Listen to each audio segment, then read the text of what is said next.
My name is Jennifer Kreis, and my father is August Kries, who is currently residing in state prison in South Carolina for the past about 5 years. He was once known as the biggest white supremacist in this country. When I was a child, he had paraded me on television, on several different talk shows, to espouse and repeat the beliefs that he instilled in us as children. He is actually in prison now because of child molestation. I'm a survivor of that, as are the rest of my sisters. When I had reported him in 1996 for what he did to my sister and I, the authorities just didn't care. No one seemed to care. And fast forward almost 20 years later, and he was finally brought to justice and convicted for molesting my half siblings down south. So Wow. that's basically the story. I'm a survivor of, being force-fed hate and also child abuse. Wow. My main goal in life now is to just tell my story so that I could possibly help other people, especially survivors of abuse. Yeah. But thanks for having me. Yes, On. I'm glad to have you on.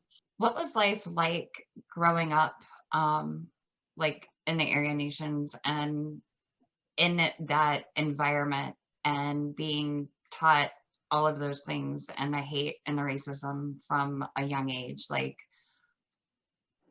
what was that? Was that all you knew growing up, or how did that kind of work? Well, I feel like a lot of times I was living two different lives, because it would be one thing at home or around, other people in the white power movement. And then it would be completely different when I went to school. Okay. I would treat everyone the way they, would treat me. I didn't care. I really didn't carry that stuff over to school at all. Right. Even in, say, high school, when I was, a little bit older, it was kind of weird when I think about it. I would have to go and do these talk shows and then return to school a couple days later. Mm. And I never spoke about it to anyone in school or anything like that. Let's not get it twisted. I never wanted to do those talk shows ever. I had to. He was my biological father, August. He would threaten me. He would try to guilt me into it. We need the money, things like that. And then the very last, it was like second to the last or the last talk show that I had went on, for him. I say for him because he's the one who wanted me to do it. I said, no, absolutely not. I'm not doing it. I don't want to do that anymore. It's insane. And he flipped out. I thought he was going to hurt me. Mm. He didn't really leave me much choice. But I think it's evident in how, as soon as I was able to get away, when I graduated high school, I did exactly that. I got away. No one ever saw me again, kept my head down. Now, how was that, being able to leave all that? Because not only are you surrounded by these people in your father's home, and then you're also dealing with the abuse that was going on. So you have an immense amount of trauma from coming at you from all angles. Like, what gave you the motivation and the strength to be like, you know what, this is enough and I'm done and I'm gone, and to just do it?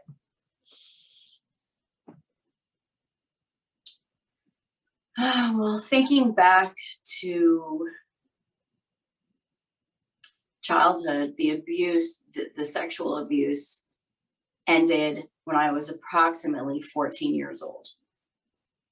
And that the last time that that actually took place, I had finally, and I think this is why it ended, I had finally fought back, fought for my life that day, quite literally. And there were things that went on after that, like he'd make comments and things like that. But like the actual physical part, that's when it ended. As far as what gave me the strength to almost 4 years, or about 4 years later, to actually go to the police was my sister. My sister, my full-blooded sister, had came to me one day on the computer, on a chat program on the computer, and told me that she had something to tell me. And just, it was just the way, even though it was texting, it was just the way she was saying it. My heart started pounding, and I felt like I was going to throw up because I just somehow knew what she was going to tell me. And that's exactly what she told me. It's the abuse is something that we had, even though it was happening to both of us, we had never confronted each other with, never spoke about it to each other ever at all.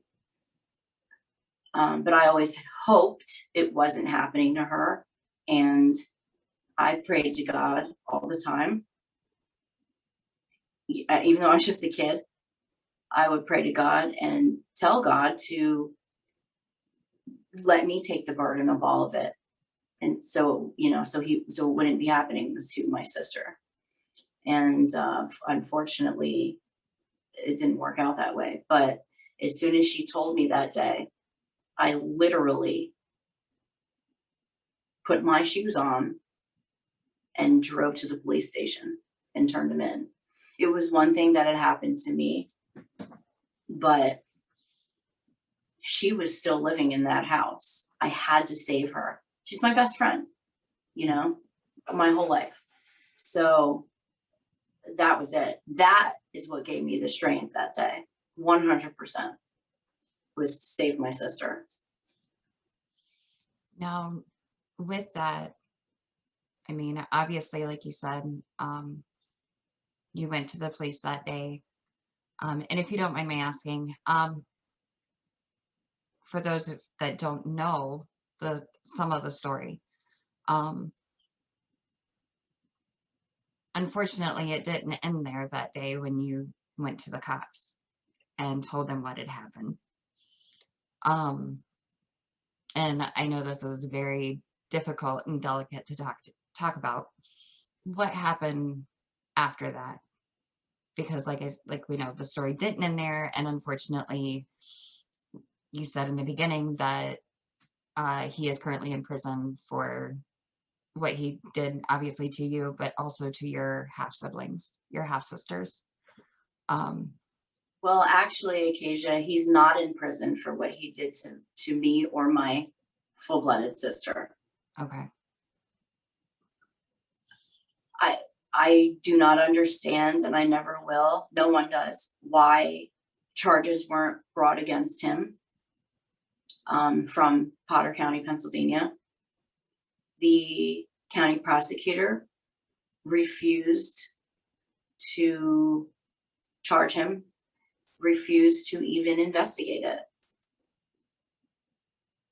It doesn't make sense. It never has made sense. It also didn't make sense to fast forwarding almost 20 years later, It didn't make sense to the South Carolina police investigating it and prosecutors and stuff as well. There was plenty enough evidence. I mean, because they dropped the ball with it, there were 3 more victims, 3 more I hate that word victims, but yeah, 3 more of his daughters were molested after that for almost 20 years. So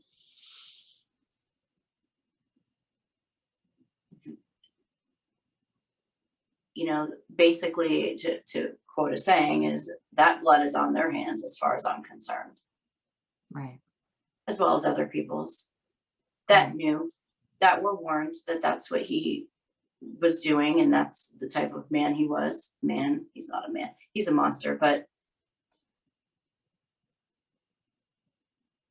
those children should have been protected by their other parent. Right. Oh yeah. I definitely agree with that one. And it's hard.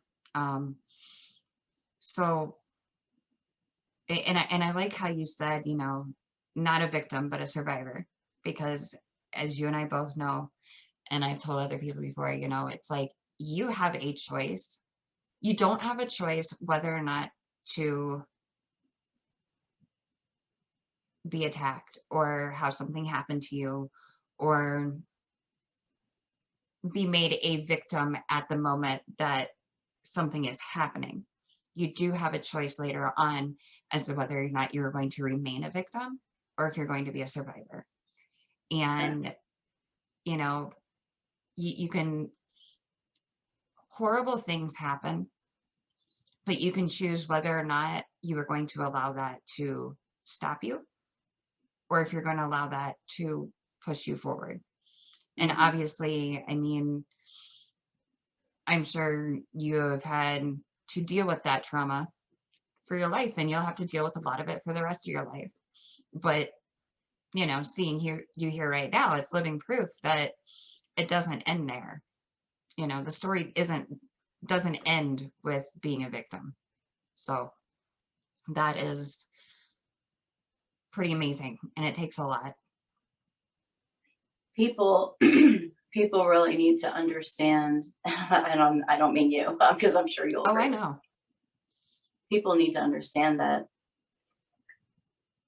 when someone goes through trauma like I have and like you have and so many other people, both males and females, Hmm. that's with you for the rest of your life. You're going to struggle. It's going to affect every aspect of your life. Hmm. And, after years of therapy, that recently, um,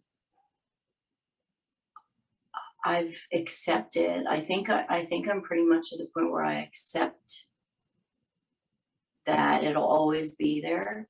And another thing that I've come to realize is that there is no fully healing from that. There just Hmm. isn't. I think that's a line that a lot of therapists give us. That's just not true.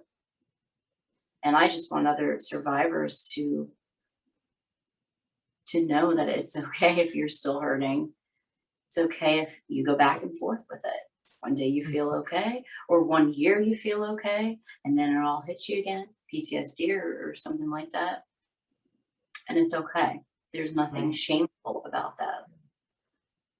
It's normal. Yeah. And it really is. It's easy to judge a book by its cover without knowing what's on the inside. I tell a lot of people, everybody is fighting a battle. You just don't always see it, and you don't always know what it is. And Mhm, honestly, I wish a lot of the world would realize that everybody is dealing with something. They might be the worst person in the world, but they're still dealing with something. You mhm. know. So you had, going back to the movement a little bit, like you said, you had this pretty much shoved down your throat, and this is what it is. Now, growing up, you said that you never really let that carry on over into school and everything else. Um, was How do you think you were able to have been around all of that, and really what made you realize that, people are just people and it was pretty much a bunch of crap, and that, you know, they were no different than you?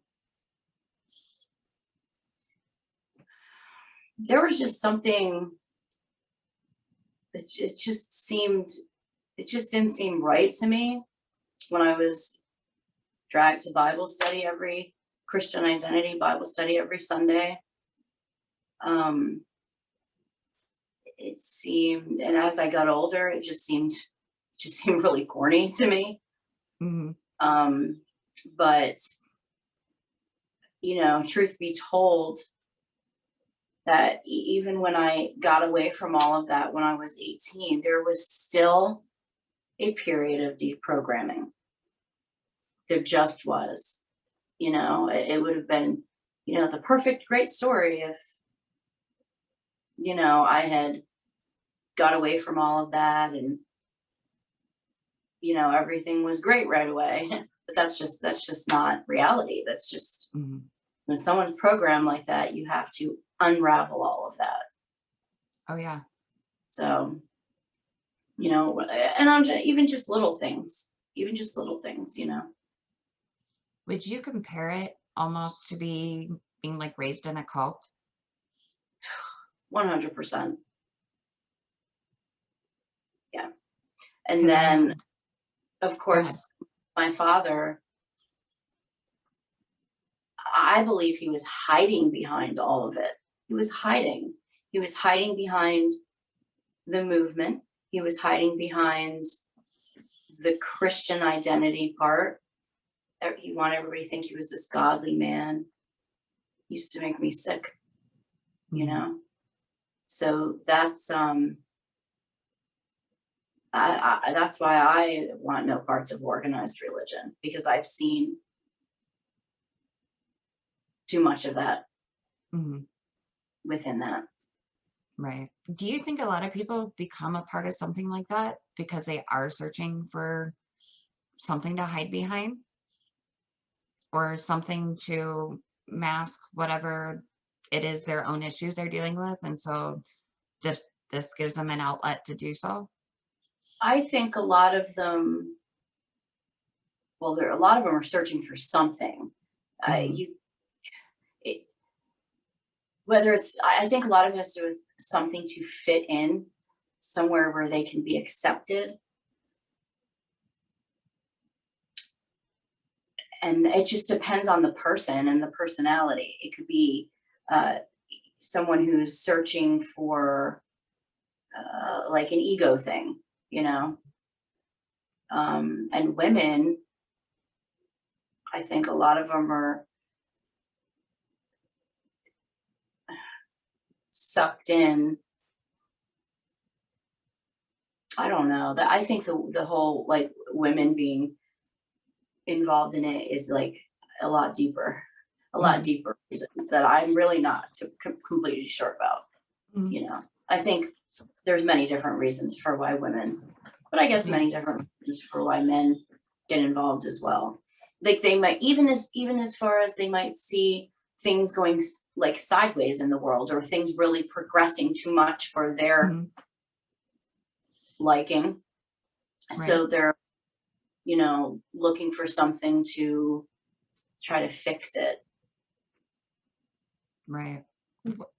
When you were growing up and like earlier on in the movement and all that, and even now looking back at it, what would you say that you saw a woman's role would be within the far right movement, and within, whether it was Aryan Nations or like NSM, KKK, any of those in the far right and in that movement? What would you say that you saw the women's role as, or was? I was younger, but to look at the adult women it was pretty much to a supporting role. It was to take care of the children, to cook and clean, um, and to support the men, and not just their own husband, but whoever was around, to feed them and everything like that. Right. Yeah, I saw a lot the same. I think it has changed some over the years.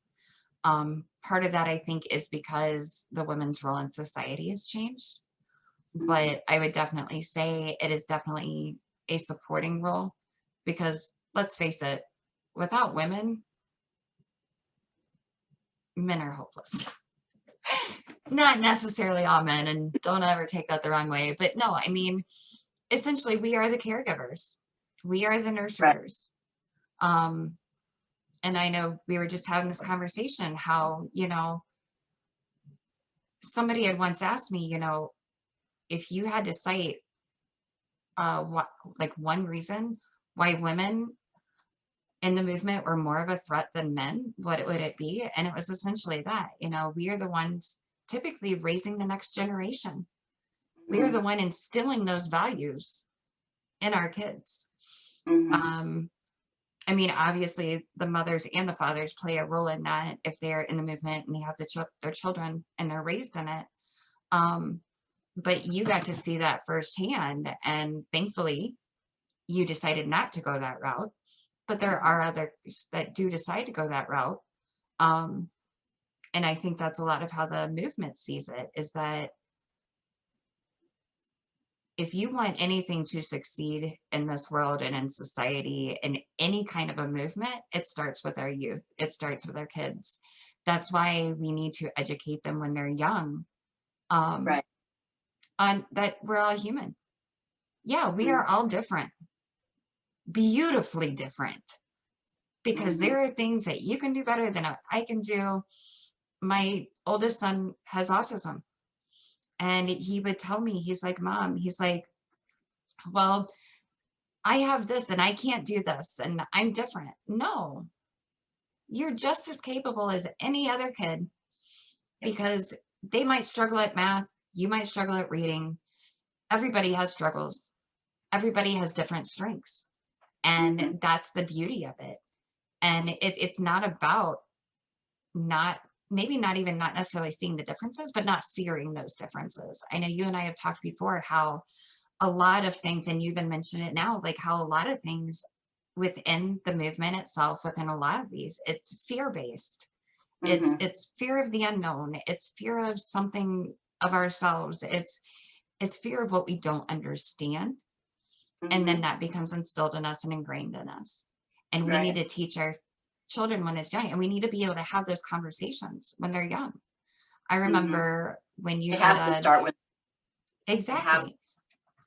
You did a podcast with Jeff, one of the first Beyond Barriers ones. And one thing that you said hit me so hard was that it starts at home. And the only way to fight hate is with love.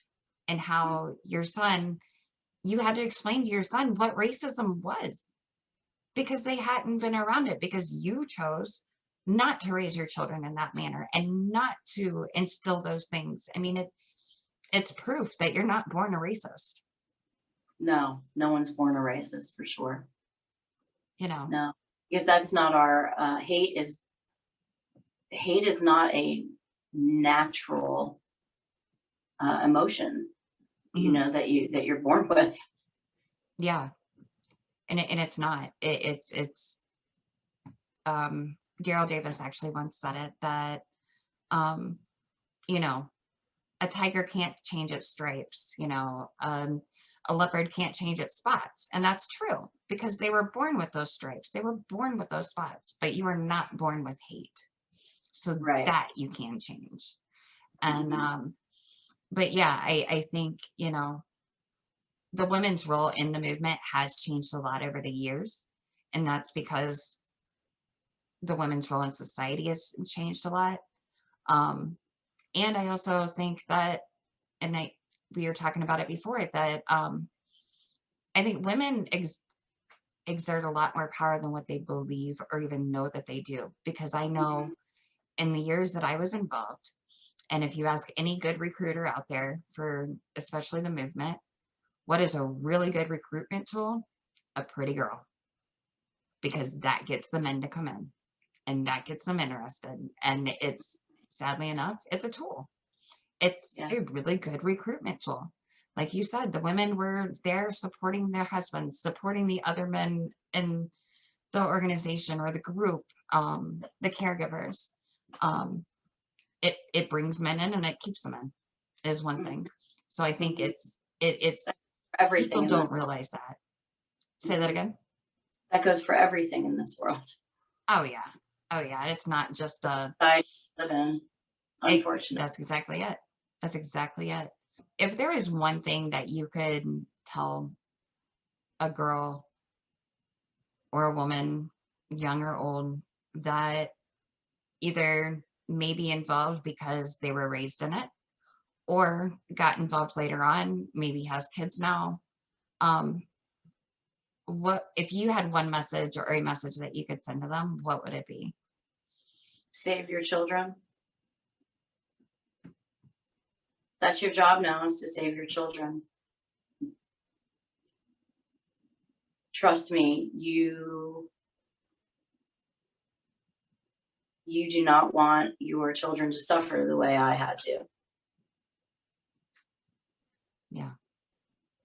If there isn't anything that you could say to, I guess, women or men, young or old, that might be leaning towards the movement, maybe not because of anything necessarily that they actually believe in it, but because of all the racial tensions and divides and things. Because let's face it, right now is a prime recruitment time for these movements, whether it's far left or far right. Sadly enough, it's prime recruiting fields.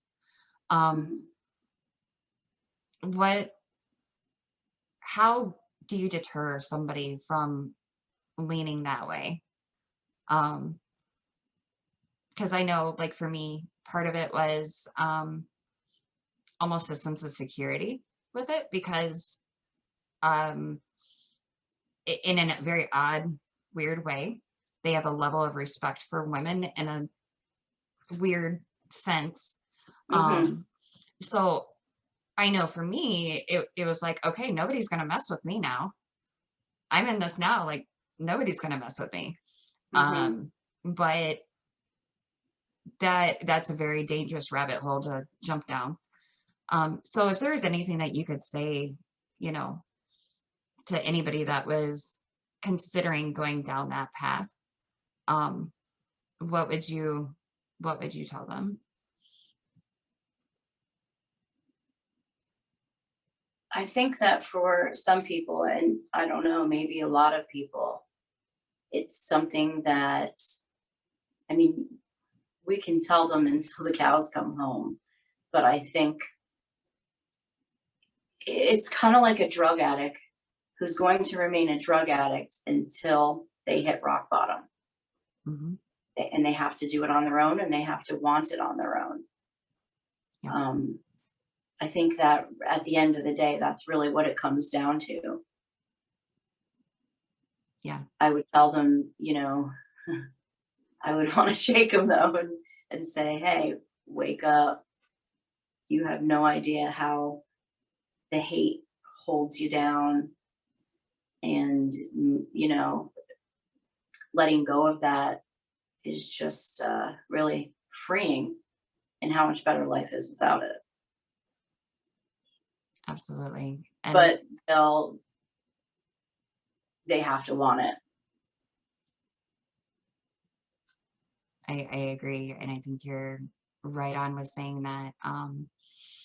I tell people that you know it's kind of I use the same example as a drug addict, and you know somebody leaves the movement, and a lot of times people are like, oh, that's so great of you, but then it's like taking a drug addict out of a drug house, handing them the keys to a brand new house and leaving them and going and expecting them to know where to pick up their life.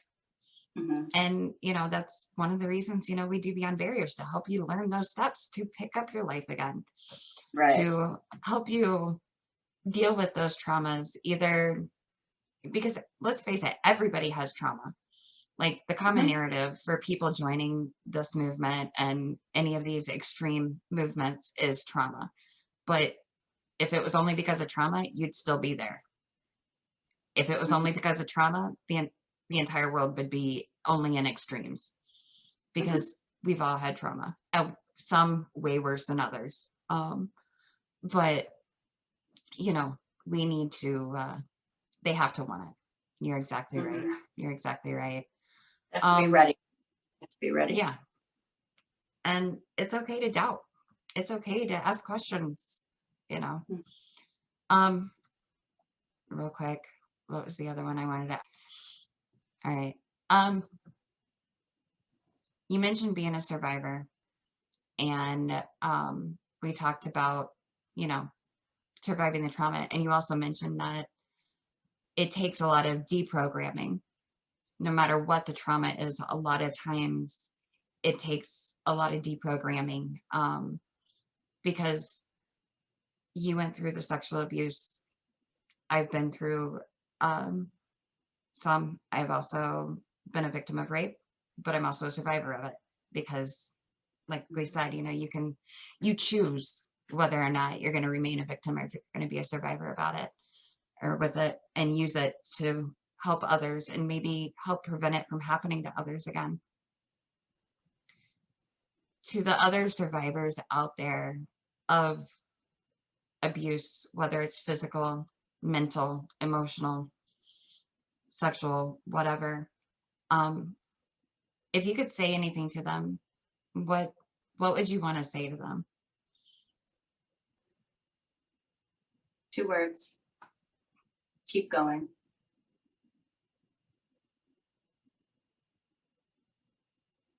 Absolutely. And for the ones that want to speak up, but either don't think that they have the strength to, or are not sure what to do, what would, if you could give them advice? Because obviously, if anybody's going to speak up or going to have the strength to do it, that comes with them, and hopefully some support. It's not easy, even if you have support. It's definitely not easy if you don't have the support. But if you could tell them anything and give them any advice or words of wisdom, what would that be?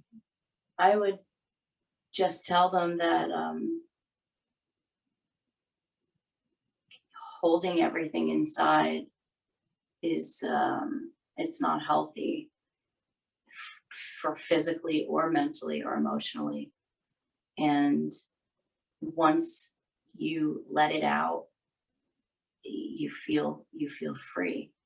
You don't feel trapped anymore within that trauma. Mm. And there's nothing to be ashamed over. You didn't do anything wrong. The perpetrator did. No matter what, you didn't do anything wrong. Don't let anyone ever tell you that you did. Everybody, I want to say on behalf of both myself and the rest of the staff here at Beyond Barriers, I want to give a heartfelt thank you for choosing to tune in tonight and to learn. This is nothing short of amazing what we do, and we will continue to put out material like this, but we can't do it without you. Check out www.beyondbarriersusa.org